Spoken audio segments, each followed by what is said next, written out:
Vamos con la entrevista con una invitada especial, la maestra Elena Poniatowska, a quien con gusto saludo. Bienvenida, maestra. Que eso también para mí.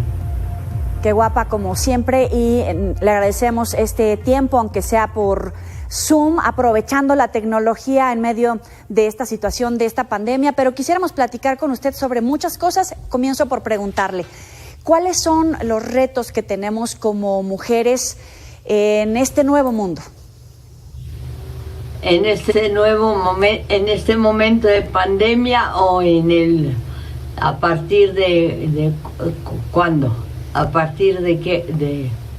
¿En sí. este momento? Sí, o en este momento, después, tal vez si lo podemos de alguna manera dividir con esta primera ola del feminismo, con los logros ya alcanzados. Por ejemplo, las mujeres ahora votamos, tenemos derechos reconocidos. Evidentemente nos hace falta muchísimo por avanzar, pero ¿cuáles serían esos pendientes que tenemos desde la primera ola y que seguramente es un trabajo que tenemos en construcción? Bueno, ahora hay que pensar por la pandemia.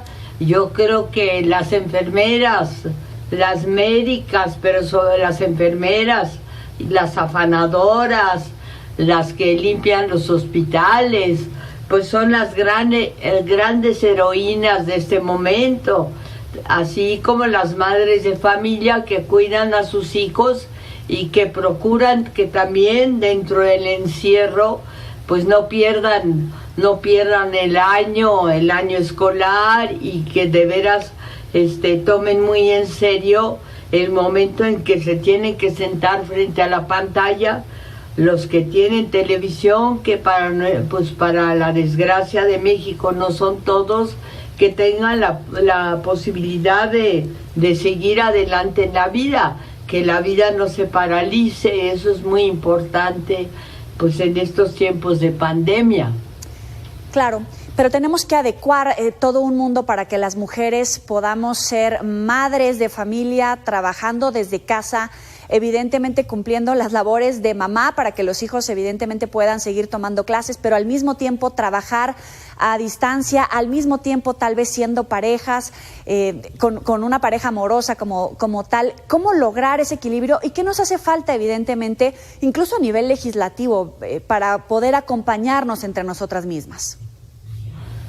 Bueno, en México ya se ha conseguido bastantes avances para las mujeres. Hay muchísimas mujeres en la Cámara, hay mujeres ahora senadoras, una de ellas la actriz Jesús Rodríguez, que se ocupa muchísimo de los animales, es decir, del trato a los animales, del trato desde luego a los niños. Y hay de veras, sí hay una presencia, al menos en mi país, México, hay una presencia de la mujer en casi todas las instancias. Hay también muchísimas periodistas reconocidas y muchísimas escritoras y muchísimas mujeres como usted que aparecen en la televisión, hacen entrevistas. Nosotros tenemos una extraordinaria comunicadora en las mañanas que todos admiramos. Entonces, sí, yo sí creo que hay una presencia femenina y también feminista que no había antes. Hace un momento hablé de Carmen Aristegui y desde luego ella tiene un peso dentro de la información de lo que es la política mexicana, y lo tiene no solo en México, sino en Los Ángeles y en otros lugares donde hay muchos mexicanos. Sí. Y sin duda alguna ahí empiezan las complicaciones, los retos evidentemente, para ocupar más lugares, para tener asegurado que podemos realizar nuestro trabajo como periodistas sin resultar violentadas, sin resultar coartada la libertad de expresión, sin resultar señaladas por el crimen organizado o por miembros de los gobiernos que estén corrompidos, que estén infiltrados por el narco. ¿Cómo garantizar el libre periodismo, el acceso a la información, a pesar de todas estas amenazas, no solamente como mujeres? Bueno, todas las mujeres desde el momento en que te metes en el campo del periodismo o en la esfera pública, es lógico, es casi normal recibir amenazas. Y creo que yo incluso a mi edad siempre me dicen, ¿por qué no te mueres, Tutankamen? Ya muérete, abuelita. Bueno, abuelita es lo más cariñoso, pero siempre hay voces de gente que te quiere eliminar porque no está de acuerdo, por ejemplo, yo apoyo al presidente de la República, Andrés Manuel López Obrador, y hay grupos que lo detestan y por lo tanto una parte de ese odio también le toca a quienes apoyan a determinada causa y a determinados personajes políticos. Uh-huh. Hay muchas legisladoras que, por ejemplo, dicen que hay pendientes, por ejemplo, garantizar el derecho a, por ejemplo, la preferencia sexual, reconocer que existen otro tipo de preferencias sexuales, o al aborto, o a que el salario sea equiparado con los salarios de los compañeros en cualquier ámbito laboral. ¿Esos serían pendientes también? No, claro que son pendientes, el igual salario por igual trabajo, y también responsabilidades que toman las mujeres y que no han sido reconocidas. Pero en general ha cambiado algo, porque antes las mujeres que llegaban al poder, recuerdo hace años una señora que se llamaba Luz María, creo que Sessler o algo así, bueno, repetía lo que le pedían que dijeran, lo que le pedían otros que dijeran, porque puesto que los hombres la habían llevado al poder, sentía ella que les debía la obediencia total, que tenía que manifestar su gratitud en alguna forma. Eso fue importante, que esto sucediera para que nosotros ahora veamos que las mujeres en general ya tienen su propia voz, dicen lo que quieran y dicen lo que ellas desean decir, se manifiestan en ese tema que es un tema peliagudo, que es el aborto, y en eso las feministas como Marta Lamas, por ejemplo, han jugado un papel esencial, un papel de correr riesgos, y también por ejemplo, en el tema de la prostitución también las mujeres han tomado tienen una voz pues muy particular y que es respetada en muchos ámbitos, y claro, denostada y criticada en muchos otros. Sí, hay muchas legisladoras, diputadas, senadoras, exgobernadoras feministas que nos han acompañado en esta mesa, y es curioso que ellas mismas dicen, es que hay muchos diputados o senadores machirrines y el gobernador es un machirrín. Yo le pregunto, porque usted tiene mucho conocimiento de gente y de tiempos, ¿hay todavía temas tabú, personas de las cuales no se pueden tocar precisamente por ese machismo? Bueno, un tema tabú en un momento dado fue el aborto. Otro tema tabú es la opción sexual. En México se burlaba la gente muchísimo de los chichifos, los llamados maricones, algunos les decían los jovenzones de Hungría. Nunca entendí por qué. No sé si Hungría produce masivamente a maricones, como les dicen, pero bueno, ahora yo creo que el homosexualismo y también el lesbianismo, aunque a un grado mucho menor finalmente, ya son temas que se tratan públicamente y que se tratan en la Cámara. La verdad, yo solo he ido a la Cámara como una vez o dos, así que no los he oído debatir. ¿Cómo es la relación actualmente con el poder? Porque evidentemente ya se puede hablar del presidente, de la esposa del presidente, de la iglesia, cosa que antes no sucedía. Sin embargo, hoy todavía hay un debate sobre si el presidente es el más criticado o no. ¿Cómo lo ve, cómo lo observa usted a través del tiempo? Bueno, a este presidente yo nunca tuve una relación muy grande con los presidentes de la República. Al único presidente que conozco desde antes, cuando no era presidente, es a Andrés Manuel López Obrador, a quien yo quiero y admiro, pero las relaciones en general con el poder entre periodistas y gentes que están en lo alto, en puestos muy altos, pues es inexistente. Antes la relación incluso se hacía a través de boletines, es decir, la presidencia daba un boletín con todas las actividades o todo lo que iba a hacer el presidente durante el día.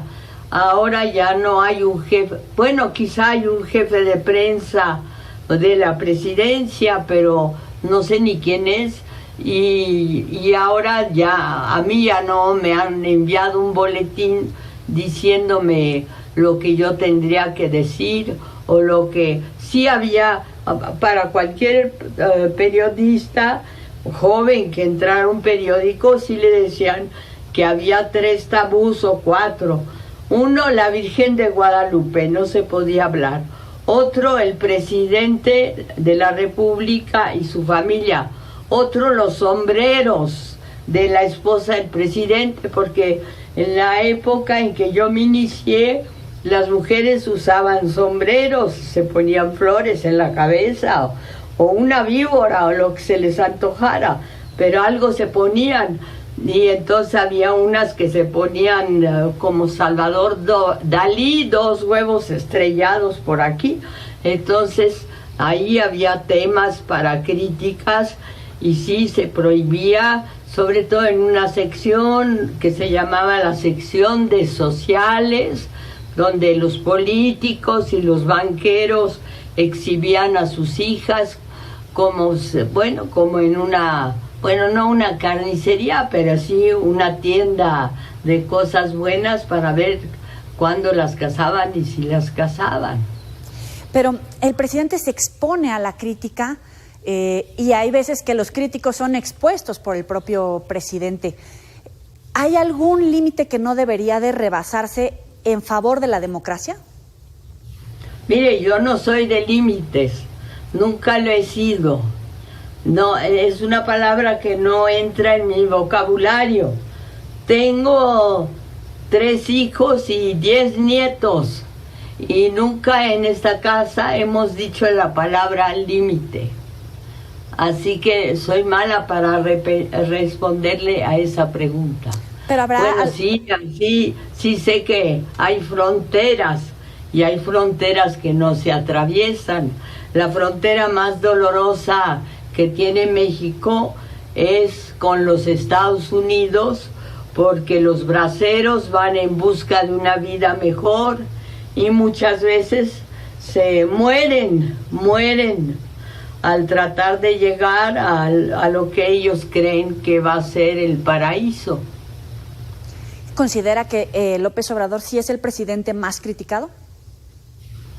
Yo considero que amo al presidente Andrés Manuel López Obrador y considero que tenemos una suerte grande en México de tener al frente del país a un hombre como él.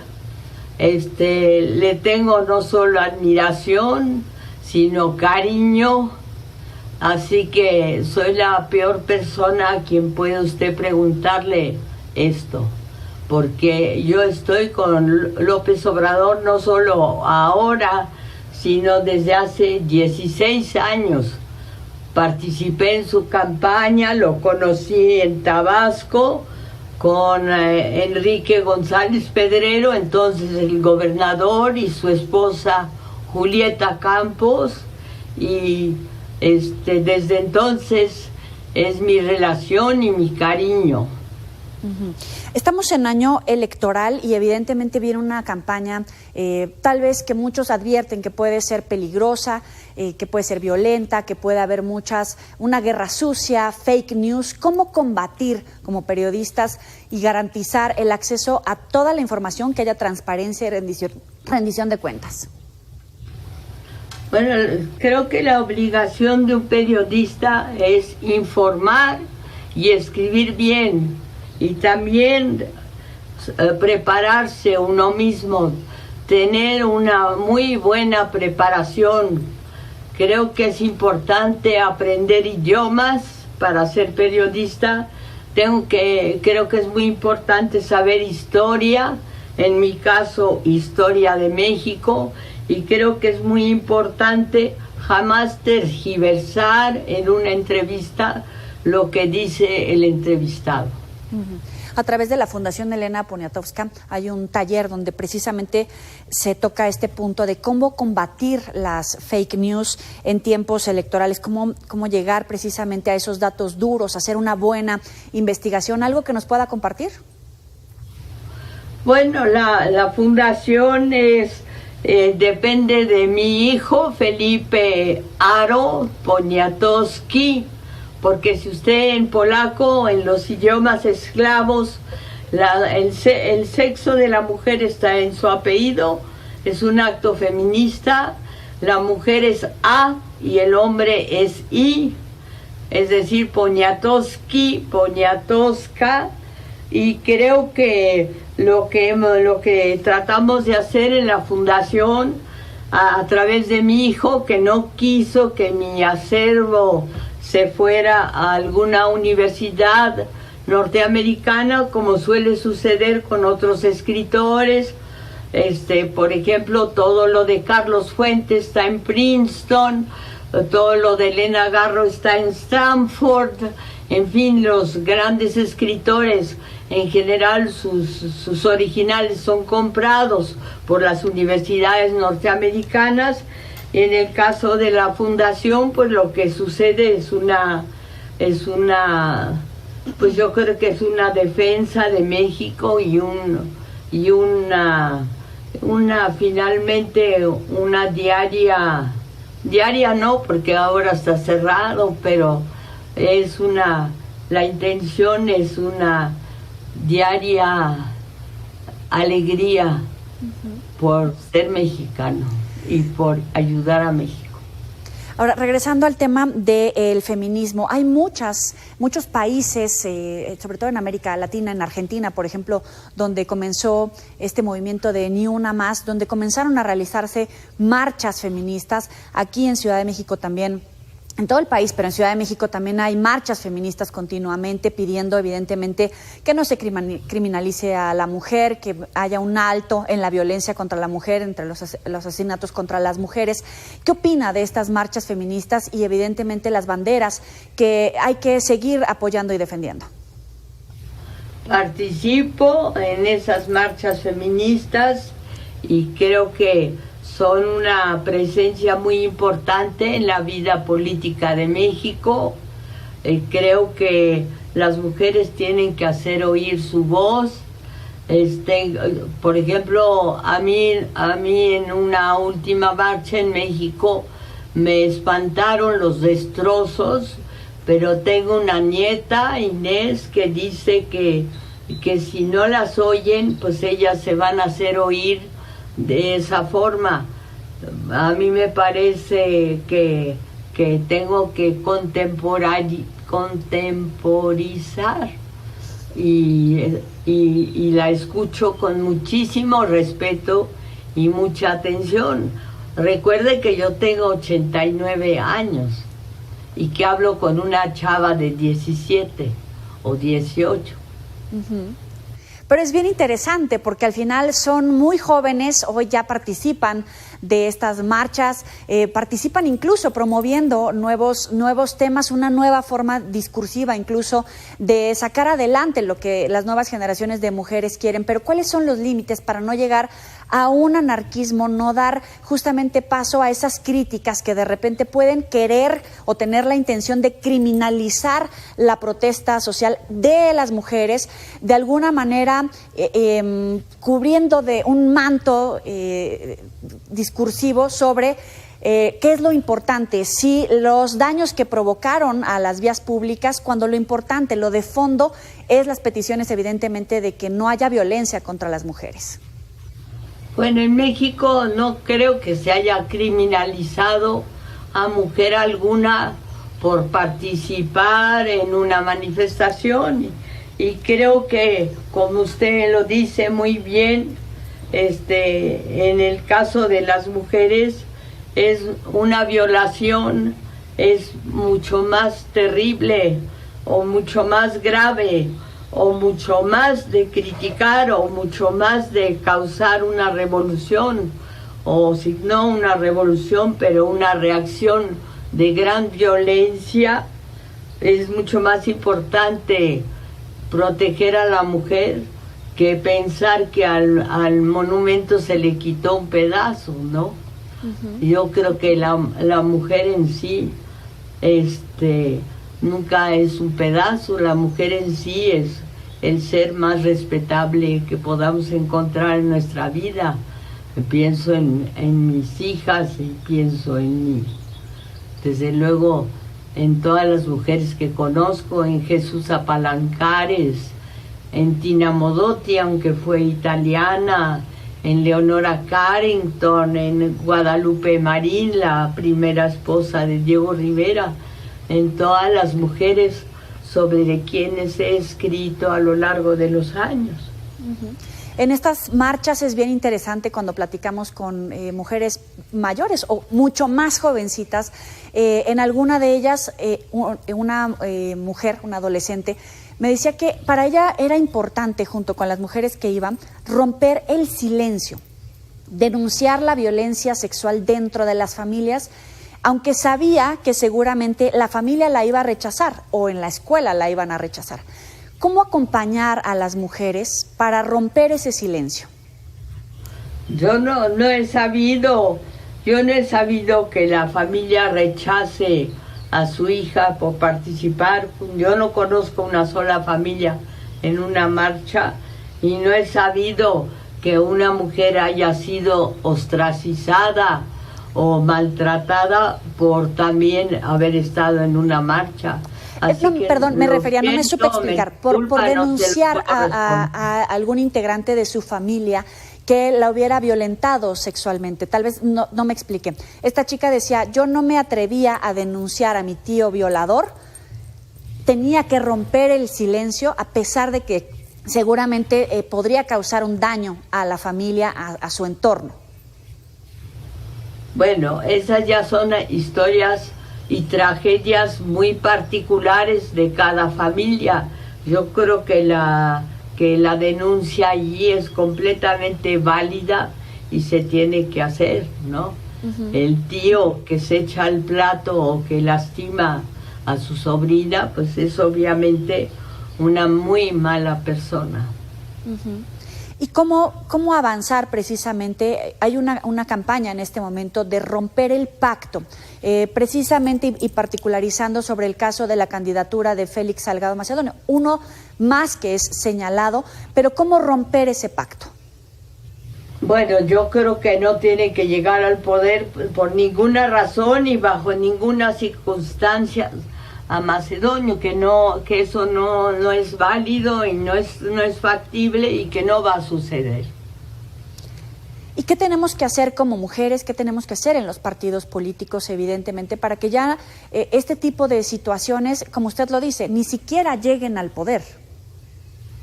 Yo creo que lo que tenemos que hacer es prepararnos muy bien, de veras alcanzar grados universitarios, de lograr hacer que otras mujeres En México hay analfabetismo todavía y hay analfabetismo entre las mujeres.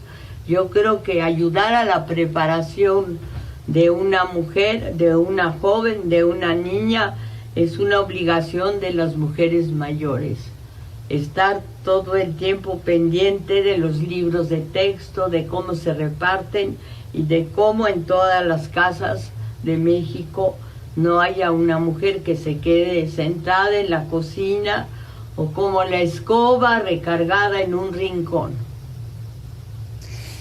Me parecía bien interesante y hasta un ejercicio de humildad de Andrés Manuel López Obrador, que decía que su esposa Beatriz le había explicado qué es un pacto patriarcal y por qué tenía que romperse.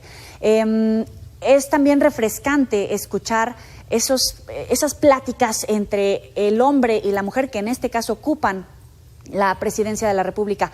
Pero en todo caso, el presidente, el propio Félix Salgado, todos los integrantes de Morena o de otros partidos políticos que tengan este tipo de casos, ¿deberían de romper el pacto patriarcal?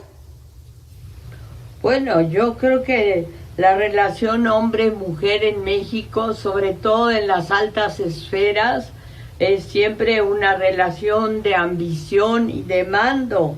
Yo no sé si es una especie de carrera hacia lo que es el dinero y lo que es la celebridad. Entonces es un tema realmente sobre el que me es difícil opinar porque yo nunca he podido hablar tampoco lo he buscado, hablar con una política o hablar con la esposa del presidente de la República. Le agradecemos muchísimo estos minutos para Mega Noticias a la maestra Elena Poniatowska. Como siempre, un placer platicar con usted.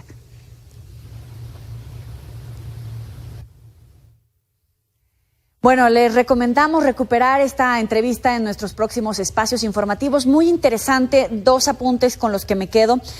Cuando dice que es más importante proteger a la mujer que pensar que al monumento se le quitó un pedazo a propósito de las protestas violentas que se han desarrollado en la Ciudad de México con motivo del 8 de marzo y también que Félix Salgado Macedonio no puede llegar al poder. Estos y otros extractos de lo mejor de esta entrevista 2 minutos antes de las 9 con Paco Ramírez o en otros espacios informativos, así como en las redes sociales.